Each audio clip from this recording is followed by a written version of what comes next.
Well, welcome guys. Welcome back to the uh, Metro East Way podcast. And we've had a couple of episodes recently, and I'm going to adjust my screen a little bit here. But we've had a couple of episodes recently that we've hosted some other folks on the podcast and kind of taken a step back from talking about training and talking a little bit more about some of the other things that we're doing. And it is October and it's Breast Cancer Awareness Month. And so something that we wanted to do as an organization was reach out to our community and kind of give another local organization some publicity and some fundraising efforts. And so we've got a couple of things coming up. We're going to be hosting a Pink Ribbon Girls workout. That is this coming Saturday, October 22nd.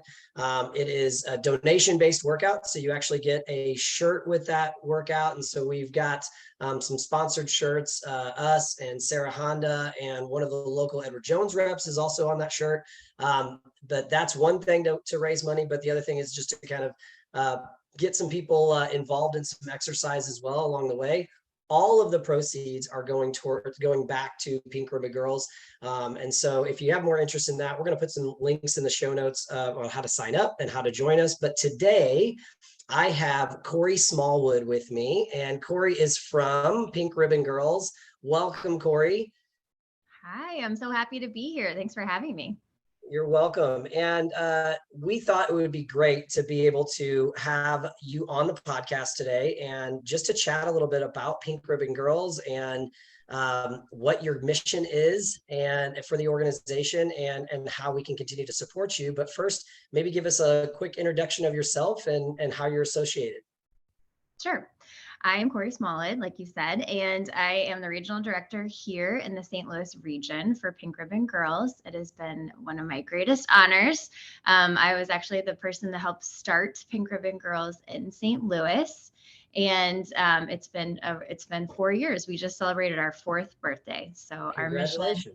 Thank you. Birthdays are a big deal in the cancer world. So we really try to take a moment to celebrate, that we're here and we're able to help so many people. So our mission is really simple.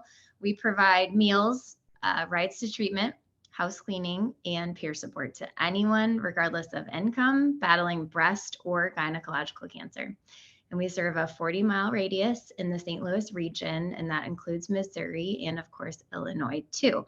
So I say 40 miles is pretty expansive, and that's really the constraints because of our radius is really because of Uber. So we partner with Uber Health to provide our rides to treatment. So it's hard to find an Uber, as you and your clients may know, it's hard to find an Uber, outside of 40 miles, I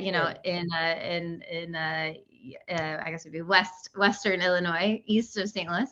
And so that is why, but eventually, hopefully we can find workarounds and be able to serve. I mean, our real true vision is to be able to serve anyone, anywhere, anytime. So hopefully that will come true. And we have a really dynamic CEO, that might actually become a reality. She's a survivor. And I always say you can't say no to cancer survivors. They are the most passionate, people that embrace life the most, and that's who I get to work with on a daily basis. So a little bit more about how we started. So our organization was founded in Dayton, Ohio. Okay. And it was about 10 years ago. Our CEO, Heather Salazar, has a really amazing personal story. She was a young mom, had 3 kids early on in her marriage. Her husband was in the military. She moved back to Dayton from Florida. He was in the Navy. And she had these 3 little kids. She ended up meeting a woman who was battling stage 4 breast cancer and was looking for someone to adopt her baby. She found out she was pregnant while she found out she had cancer while she was pregnant. And so she knew she was going to pass away and just went on this mission to just try to find someone to adopt her baby. And so her name was Alexis and her baby was Lexi. And so Heather met Alexis and of course ended up adopting her baby. She was like, I'm going to find someone to adopt your baby. And then of course she adopts a baby. Yeah. So she just couldn't say no when she met the mommy and the baby too. So Alexis had grown up in the foster care system, and Heather and her family were really able to see the disparities that exist in our country when it comes to healthcare. and food insecurity and subsidized living and living in poverty. And so Heather and her family, even though they were young and had 3 kids of their own, really just adopted Alexis and Lexi and cared for Alexis through the end of her life. And she passed away. And then about a year later, Heather, was still trying to adjust to having these 4 kids and this new adopted child. Her daughters are actually only like 11 months apart. And so she always describes her house was just mass chaos, and she was only 31, when all this was happening. So she and her husband did a staycation in Dayton, Ohio. She sent her kids with her in-laws, and she's like, I jumped in the shower and I did a self-breast exam, which wasn't something that she was regularly in the practice of doing, and she found a lump. And so she goes to her OBGYN, and she's got these 4 little kids. She has just gone through this experience where the birth mom of her adopted daughter has died. The OBGYN says, "Oh, I'm sure it's nothing. You're so young. I'm sure it's nothing." But it was not. It was stage 1 breast cancer, HER2 positive, the same exact type of breast cancer that Alexis had died from. Alexis was stage 4 when she was diagnosed, when she was pregnant. And she was also very young when she died.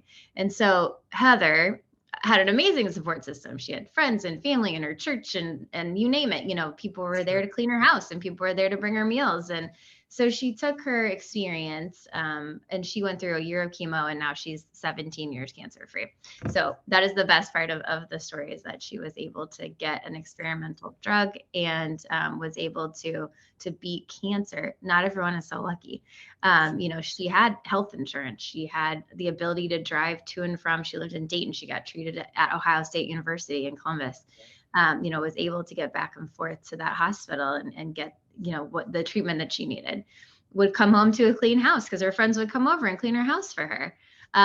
So she really took that experience of taking care of Alexis through the end of her life, plus her own personal experience battling cancer, and created this idea for Pink Ribbon Girls. And so she started it in Dayton, thinking that it would be University of Dayton college students delivering meals in Sam's Club frozen bags, to people. And we certainly have evolved, and that is how it started for sure.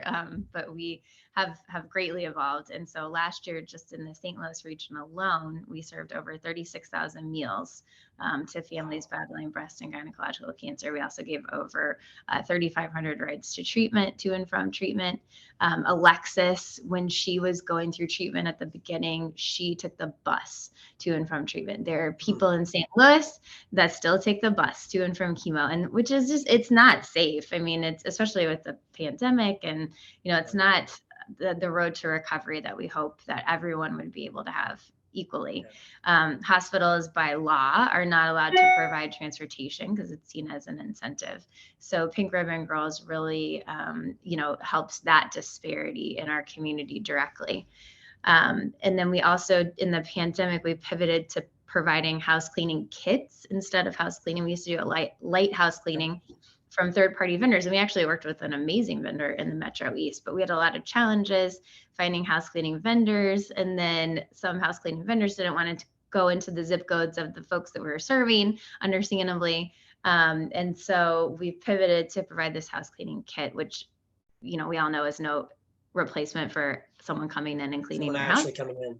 Yeah. Right. But it's very well received. And 36% of who we serve in St. Louis in this region suffers from food insecurity. So we serve families that, they don't know where they're getting their next meal. If you don't know where you're getting your next meal, you're not paying for cleaning supplies when you go to the grocery store. So it's really, and you have to, we are very committed. You have to live in a clean environment to be able to get well. So the house cleaning kit may sound silly or like a luxury or something like that, but it's not. It's a really important piece to your overall well-being. And then the 4th pillar of what we provide is peer support.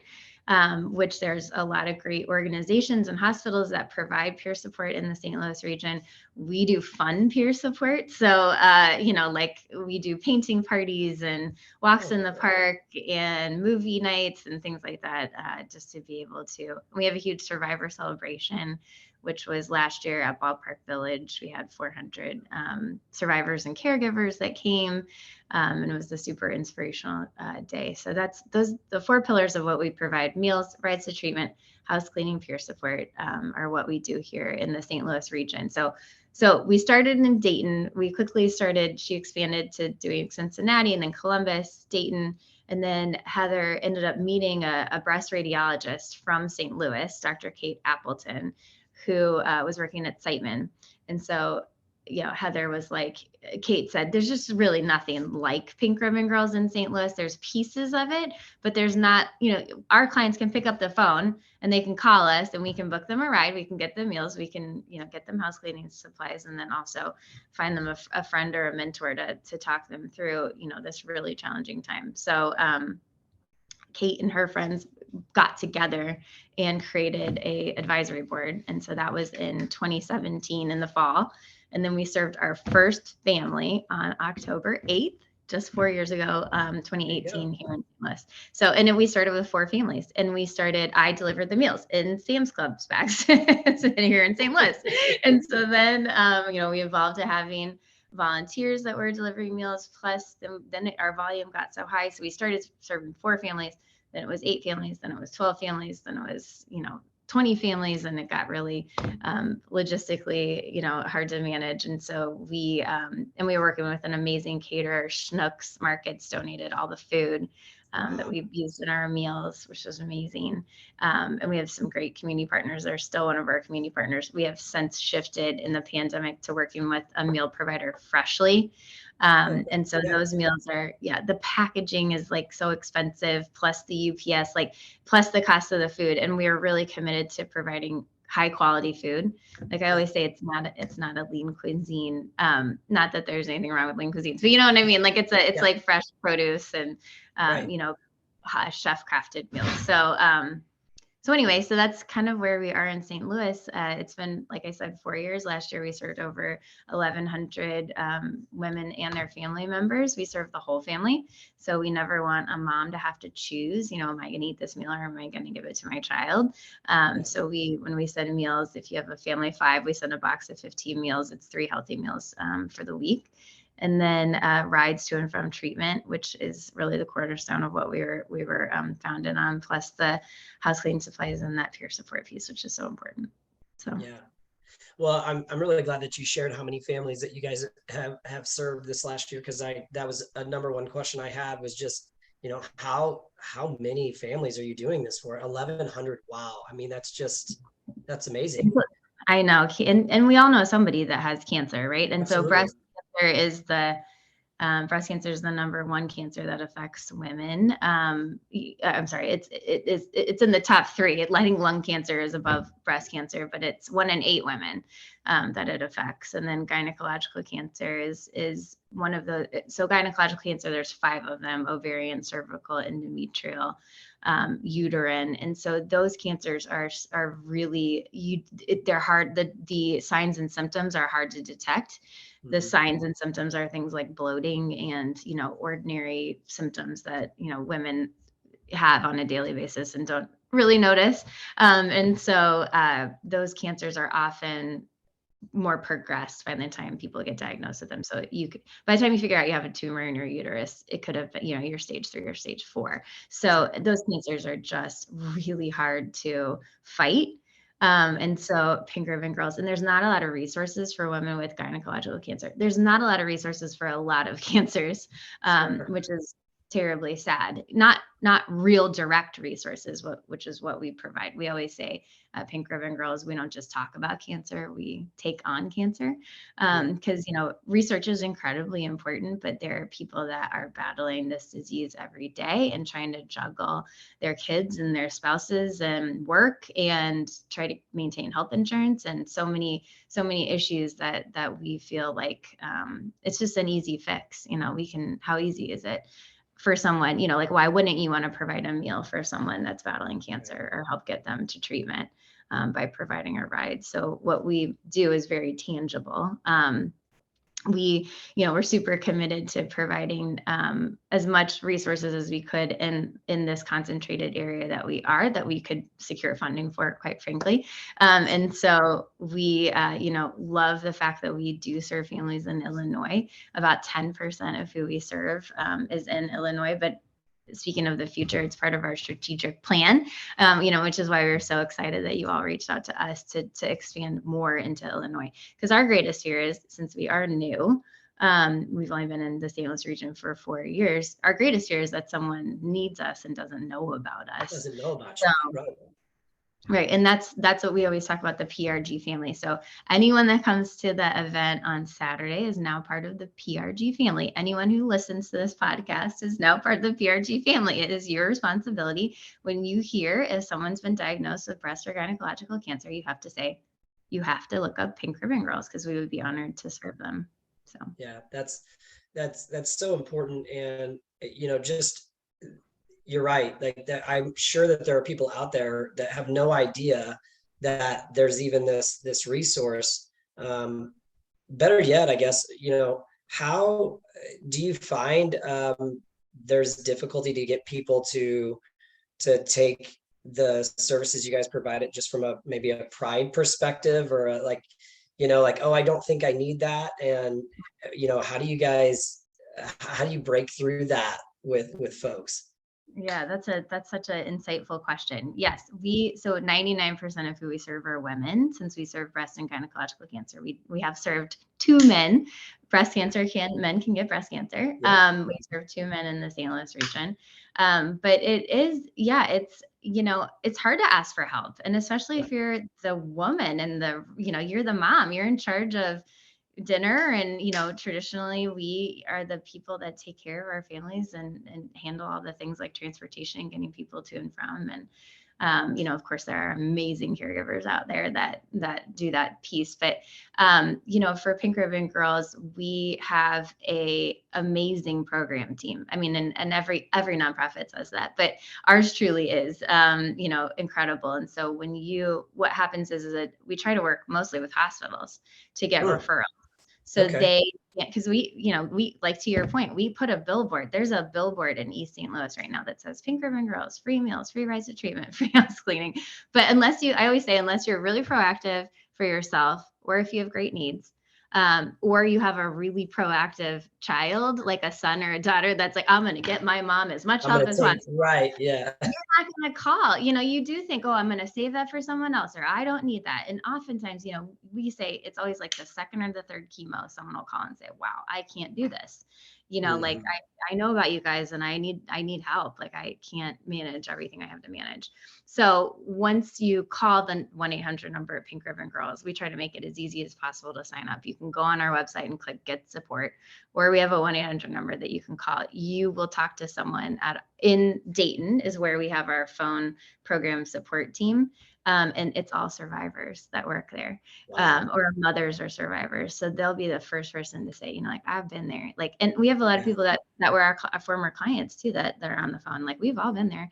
We know how it is. You need to say yes to this. Right. Like, you can't do everything. Like, this isn't just for you. It's for your family and for your caregiver and for your, for yourself too. So, but yes, not most people. I mean, a lot of people do say, like, save it for someone else, or I don't need it. But that's just the best part of what Pink Ribbon Girls and our mission is. I think, it's that it always comes back to us, whether it's someone that makes a financial donation, or if it's someone that becomes a mentor to someone else.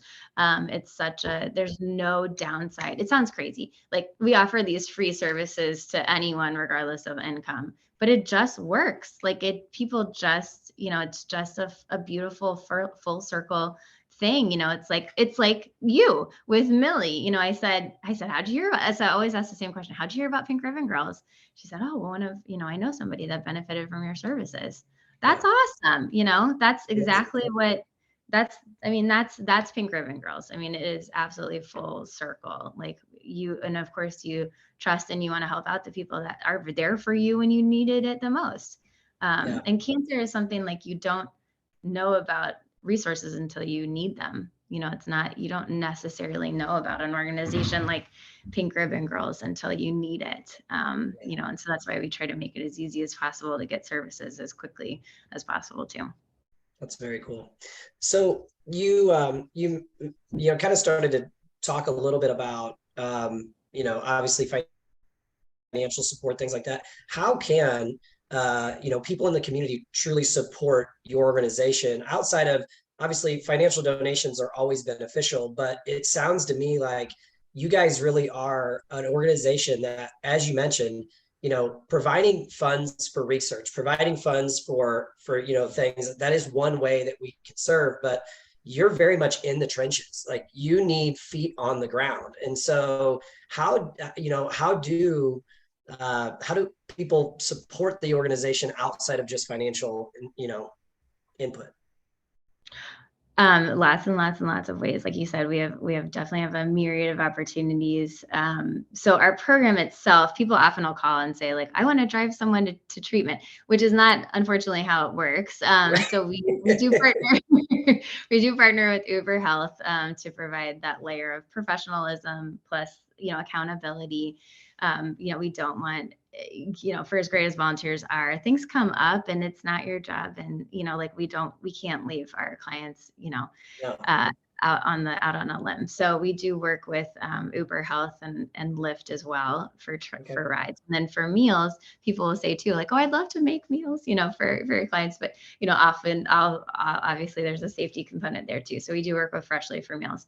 And then the house cleaning kits, we've pivoted to that. So we don't send actual people into houses. So our program is very much like pieces that we just provide to individuals. But Nice. where that peer support comes in, we always need survivors. We always need caregivers, people that care about or have been through this journey before. We have an amazing mentoring program. We try to do a lot for our families on the ground in general. So, like, if, we have groups that make care packages that we often will give to our clients on a weekly basis. We're serving around 100 families consistently. So the Pink Ribbon Girls program is about 2 to 3 months of services, depending on if you want all of our services or, how many people are in your family, that kind of thing. There's like an internal way that we monitor how long a duration of services is.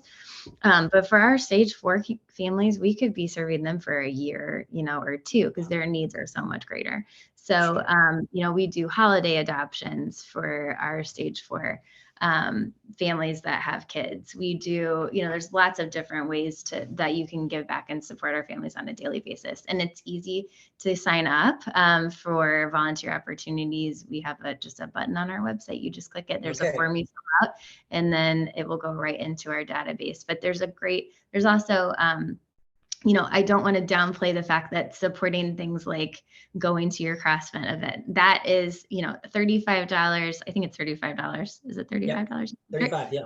$35.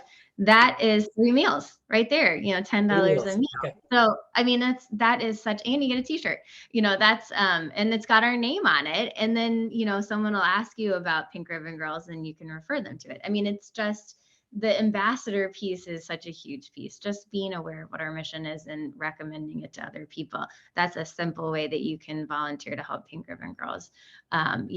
Giving dollars and your time is also what we need for sure. But in terms of other volunteer opportunities, you can just sign right up on our website. Things come up all the time that we need help with. So, and I work from home, and I'm here in St. Louis, and then I have a coworker that works with me too, Taylor, and so the two of us manage this area, and we always say we need as much help as we can get. Yeah. So you started in Dayton, Ohio, and now is Pink Ribbon Girls still an organization there? Yeah. Okay. So still there. And then St. Louis, and obviously this 40-mile radius in St. Louis, you mentioned about 10% of your families that you serve are in Illinois, and you want to be able to expand that. But what's the overall, like, is there a larger vision for Pink Ribbon Girls moving, whether that's nationally or regionally? Like, what does that look like in the coming years? And you mentioned your dynamic CEO who's, probably has, I could understand the big vision side of things, and then, then potentially other workers who have to actually make that vision come to real life. But what's that look like? Yeah. I wish she was here to answer this question. She would be all over it, but I can actually do a pretty good Heather Salazar impression. She was like, I talked to Dave Peacock and I got all the food donated from Schnucks. You figure it out. It's like, you figure it out.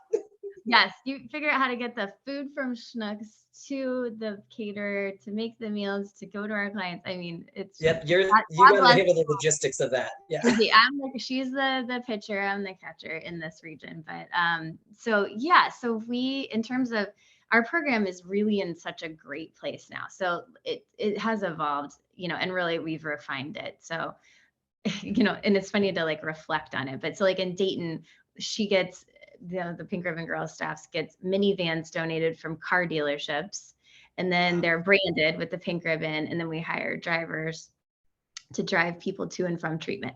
Well, as a client, you love it because Sue comes to pick you up and Sue takes you to treatment. She sits with you, you ring the bell together, Sue takes you home. Sue can only take one person to treatment a day. Right.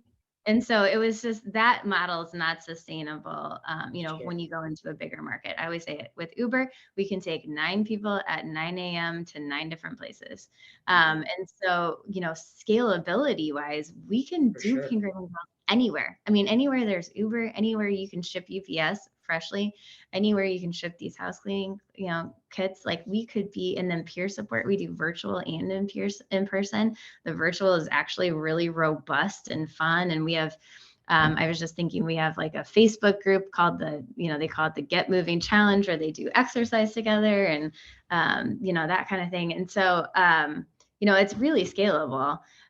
We just need to find funding for it, so that's really what our challenge is. And that's why it works so well in St. Louis, because St. Louis is such a generous place, and we're able to fund, the families that are in our region. We are struggling trying to figure out how do we do that everywhere. Yeah. And so we're trying to get more national support and more national grants. But then it's like kind of, it goes back and forth. We also love being Pink Ribbon Girls St. Louis, like, because you like to give to Pink Ribbon Girls because you know that it's going to help somebody in Illinois, like in your neighborhood that you may or may not know or cross paths with. So, I don't know. It's really, we're in a weird place, like franchising, modeling, that kind of thing. We are actually expanding into Buffalo, New York, Oh, um, nice. in Q1 of next year. Sneak Okay. peek. Very exciting. So kind of the same thing as St. Louis. Like there's a group of people there that really want to bring our mission to Buffalo. And that's really like the secret sauce of it. Like that's really like, if you have a passionate group of people, if you have hospital support, that is, because our biggest supporters are hospitals, because Yeah. we increase treatment compliance. It's the greatest way we can talk about fundraising with somebody, is to say, here's the number of patients that we serve that are yours, Yeah. that we're getting to and from your hospital. So, and we also, I should say, are in the Bay Area as well. So after Okay. St. Louis came the Bay right before the pandemic. Gotcha. And the Bay is like its own, it's so different from the Midwest. Like it's just so, has its weird challenges, but there's so much generosity in the Bay Area as well. And the need is so great. Especially when I talk about, 36% of who we serve in St. Louis suffers from food insecurity. We implemented the 2-question FDA screener. So we screen all of our clients to see who suffers from food insecurity so we can provide them with more resources. In the Okay. Bay, it's like 50%. I mean, Wow. mostly because social workers are super proactive about signing up clients that they know, are really struggling. But, we serve anyone regardless of income. So, I mean, the potential is just huge. We're in a very small radius right now in the Bay Area that we hope to expand. So, Yeah. but I mean, the worst call that we get though, I mean, in talking about expansion, the worst call we get is my mom has colon cancer. Can you serve my mom? And that's the worst, because that mom needs help, and if Yeah. you're calling, you need help, and so we have to say, no, we only serve breast and gynecological cancer. I mean, if it was up to Heather, our CEO, we'd be serving every single cancer of every single family everywhere, Right. internationally, I'm sure. But, and I believe it. I mean, I do think we'll get there, because I think that our mission just makes sense. Yeah. And it's full circle, like I said, it comes back to us like in such a wonderful, beautiful way. So, but with that being said, we're just now seeing that in St. Louis, and it's been 4 years. So it Yeah. does take a while to get up and running and getting the community interested and viable. So Yeah. Well, it sounds to me like, especially from a growth perspective, I can appreciate that. And I talk to our staff a lot about, it's not that we don't have problems. We just have 10-year gym problems instead of 2-year gym problems. And with growth comes, new problems and new challenges to try to overcome. And I think there is something to be said for, maintaining, a little bit of, exclusivity, within the areas that you serve or the cancers that you serve. But at the same time, like you said, like, you know, you want every cancer patient to be served like the way you guys serve your patients. And so, well, I mean, that's just, it sounds to me like the mission and the vision is definitely expanding, but doing it in an appropriate way that you guys can still deliver, the most important thing to the patients. So Right. Yeah, just like your business, like you said. I mean, there's a lot of similarities for sure. Like we are committed to breast and gynecological cancer patients with our 4 pillars, and we're just sticking with that. And because, because Heather, of course, we started with providing childcare, and we started with doing this and with that. And, so like, it's really taken this many years, 10 years for her, for in St. Louis, to really like hone in on, okay, this is what we're good at. This is what we know people need. We are constantly surveying our clients and talking to our clients and all of that too, just to figure out. And we really, our program department has also gotten to a great place too, where we can, we try to do they call it the warm, in nonprofit, they call it the warm handoff. So, like, okay, so you're done with our services, you still have great needs. Where can we refer you and make sure that you're still taken care of? Because we don't want anyone to think that we're just leaving them. sure. So that's a challenge too. But Yeah, I'm sure. we're notoriously bad at saying no. We're notoriously bad at cutting people off, for sure. Yeah. Well, you don't get to where you're at by telling a lot of people no. So it sounds to me like you guys have said yes a lot, and Right. and it's pretty amazing. But well, listen, I'd love to kind of, summarize a few things and highlight a couple of notes. But this has been a joy to learn more about Pink Ribbon Girls and the work that you're doing, not only in our community, but some of the other communities around the country.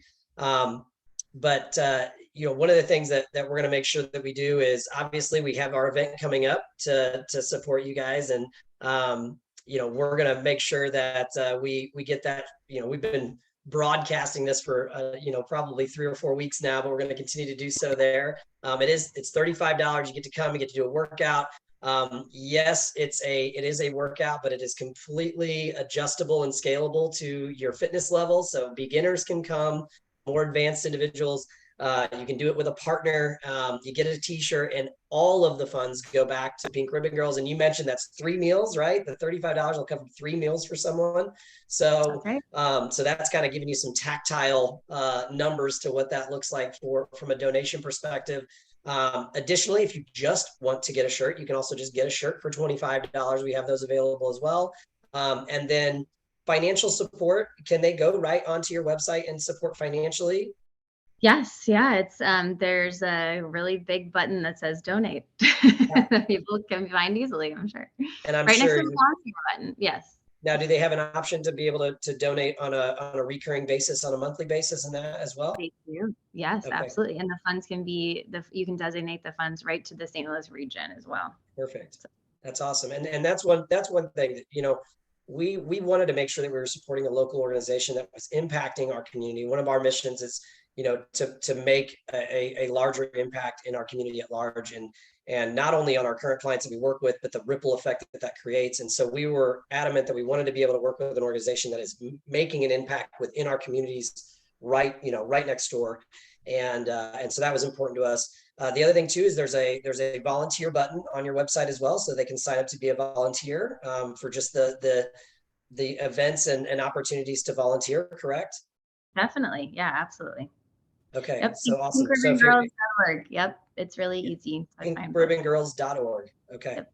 cool. Well, Cory, thank you so much for spending some time with us today. And I think this is just a great opportunity to be able to learn more about Pink Ribbon Girls. And I hope that this helps to not only provide funding and support, but also just to get the word out to those that are, being treated for cancer right now and need your help. Like you said, like the scariest thing is that someone needs your services and hasn't heard about you. So those of you that are listening right now, watching on YouTube, please, please, please, all of us are affected by this in some way or another. Please share this and tag a friend, tag a survivor who might be able to support from a peer support role, or tag someone that's currently in treatment. Even if they don't feel like they need the help, allow the opportunity for Cory and the staff there at PRG to help out. So thank you so much, Cory. And we look forward to continuing to work with you guys in the coming months. Awesome. Thank you so much. And we'll see you on Saturday. Yes, sounds good. Thanks, Cory. See ya.